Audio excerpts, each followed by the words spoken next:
Père et du Fils et du Saint-Esprit. Viens, Esprit de sainteté, viens, Esprit de lumière, viens, Esprit de feu, viens nous embraser. Évangile de Jésus-Christ selon saint Luc. Un jour, des gens rapportèrent à Jésus l'affaire des Galiléens que Pilate avait fait massacrer, mêlant leur sang à celui des sacrifices qu'ils offraient. Jésus leur répondit, « Pensez-vous que ces Galiléens étaient de plus grands pécheurs que tous les autres Galiléens pour avoir subi de tels sorts? Eh bien, je vous dis, pas du tout. Mais si vous ne vous convertissez pas, vous périrez tout de même. » Et ces 18 personnes tuées par la chute de la tour de Siloué, pensez-vous qu'elles étaient plus coupables que tous les autres habitants de Jérusalem? Eh bien, je vous le dis, pas du tout. Mais si vous ne vous convertissez pas, vous périrez tout de même. Jésus disait encore cette parabole. Quelqu'un avait un figuier planté dans sa vigne. Il vint chercher du fruit sur ce figuier et n'en trouva pas. Il dit alors à son vigneron, « Voilà 3 ans que je viens chercher du fruit sur ce figuier et je n'en trouve pas. Coupe-le. À quoi bon le laisser épuiser le sol? » Mais le vigneron lui répondit, « Maître, laisse-le encore cette année, le temps que je bêche autour pour y mettre du fumier. Peut-être donnera-t-il du fruit à l'avenir, sinon tu le couperas. » Acclamons la parole de Dieu. Louange à toi, Seigneur Jésus. L'évangile que nous venons d'écouter nous présente 2 faits. Le premier se rapporte à la volonté humaine, de la démence, de la folie d'un roi qui massacre ceux qui se sont révoltés pour arracher leur liberté, de l'autonomie. Ceux qui cherchent leur autonomie en s'arrachant du pouvoir de l'occupant romain. Le second fait est un acte fortuit, inattendu, un acte accidentel. Il s'agit de l'effondrement de la tour de Siloué sur 18 personnes.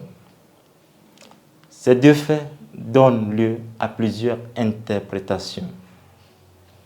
La première, les malheurs, les calamités, les malchances, les catastrophes qui s'abattent sur notre vie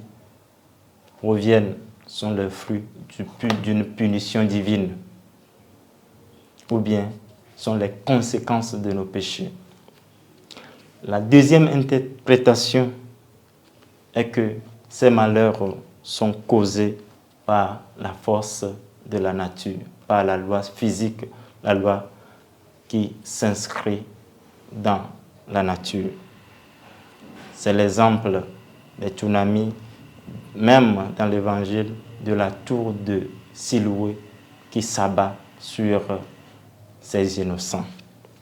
Aussi, la troisième interprétation qui se donne à lire est que les malheurs, souvent s'abattent sur nous, car nous sommes limités. La fragilité humaine aussi peut occasionner le malheur. À partir de ces différentes interprétations, Jésus note que malgré ces divergences, ce qui est urgent, c'est la conversion.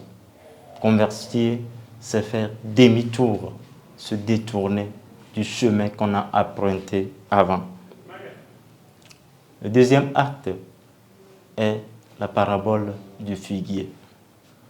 Si l'urgence est la conversion, et qu'il arrive que certains sont convertis, Jésus nous demande de poser le regard sur celui qui traîne encore. C'est pourquoi, dans cette parabole du figuier, le vigneron demande du temps, prolonge le temps pour pouvoir bercer le figuier.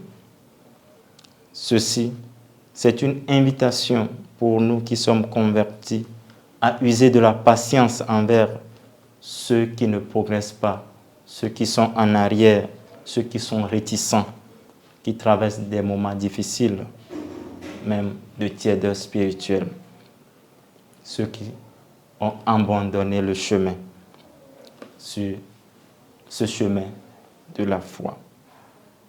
Au lieu de les juger, de les calomnier, au lieu de les écarter, à travers cette parabole qui montre la miséricorde de Dieu, nous aussi nous sommes invités à montrer envers ceux-là, ceux qui traînent encore, cette miséricorde, de laisser encore une année pour pouvoir se relever. Demandons au Seigneur de nous soutenir dans cet élan aujourd'hui et pour les siècles des siècles. Amen. Au nom du Père et du Fils et du Saint-Esprit.